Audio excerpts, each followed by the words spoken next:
Vitu vitatu ambavyo ukiwa navyo au ukiwa unadaiwa vitaharibu maisha yako. Kwenye video yetu ya kwanza tukajifunza damu, video yetu ya pili tukajifunza machozi. Ikiwa hujaiona video ya kwanza na ya pili, itafute hapo, utaiona. Kitu cha tatu ambacho ukidaiwa kwenye maisha yako kitakutafuna sana na kukuharibia maisha ni jasho la mtu kula. Mungu akamwambia Adamu kwenye kile kitabu cha Mwanzo sura ya 3 mstari wa 19. Mungu anamwambia Adamu, kwa jasho la uso wako utakula chakula.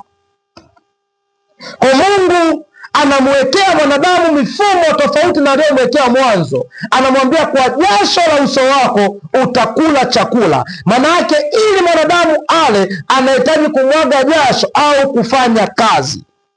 Kwa hiyo mtu yeyote anapomwaga jasho anatakiwa yeye ale kupitia ile jasho aliyomwaga. Kwa hiyo wewe unapoonekana unamfanyisha mtu kazi na unamdhulumu, maana yake tafsiri yake umekula jasho la huyu mtu ambaye alitakiwa ale mwenyewe, unakula wewe. Kwa hiyo hauwezi kubaki salama.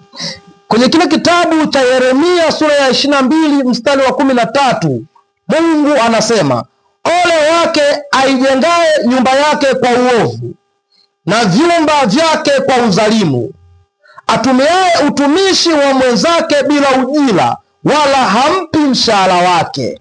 Manake unapompa mtu kazi, unapomfanyisha mtu kazi na haumpi ujira wake, ule mshahara wake unakula wewe. Tafsiri yake unakula jasho la mtu mwingine. Hauwezi kubaki salama kama utakuwa ni mtu wa kuwafanyisha watu kazi, wa kuwafanyisha wengine kazi na hauwapi mshahara wao, na mshahara wao unakula wewe. Kuna watu mmezilisha familia zenu fedha zenye laana.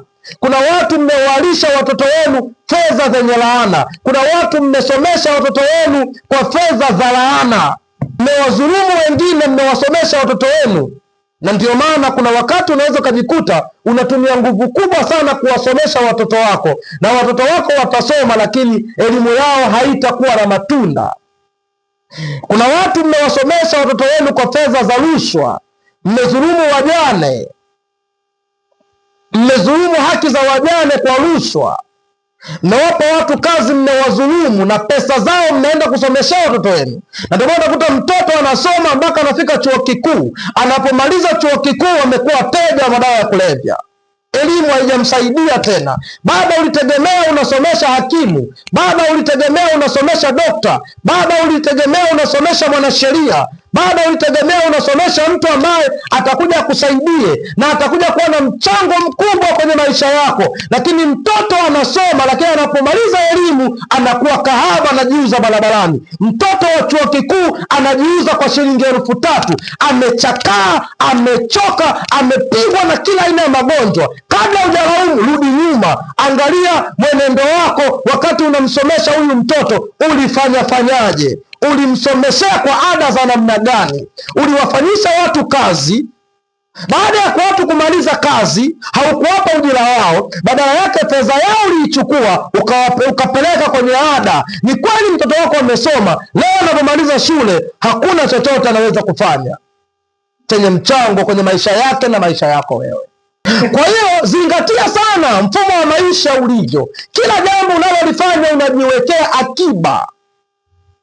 Kuna watu wanafanya kazi ili wasomeshe watoto wao. Unapowazulumu unakatisha ndoto, unakatisha elimu za watoto wao, alafu wewe ile fedha unaenda kusomeshea mtoto wako. Hawezi kufanikiwa huyo mtoto. Kwa katika vitu ambavyo unakujiepusha navyo sana ni kula jasho la mtu. Kila mmoja anatakiwa ale jasho lake.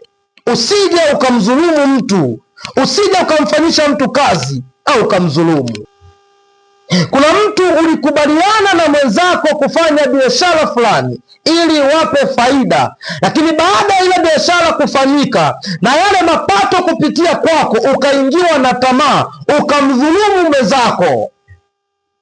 Ile faida na mapato yaliyopatikana kwenye ile biashara ukayala peke yako, na yule mtu uliyemdhulumu akawa analia, akawa na huzuni. Umeharibu mambo yake, umesimamisha mambo yake yasiende kwa sababu umemdhulumu. Hauwezi kubaki salama. Mungu alipomuumba mwanadamu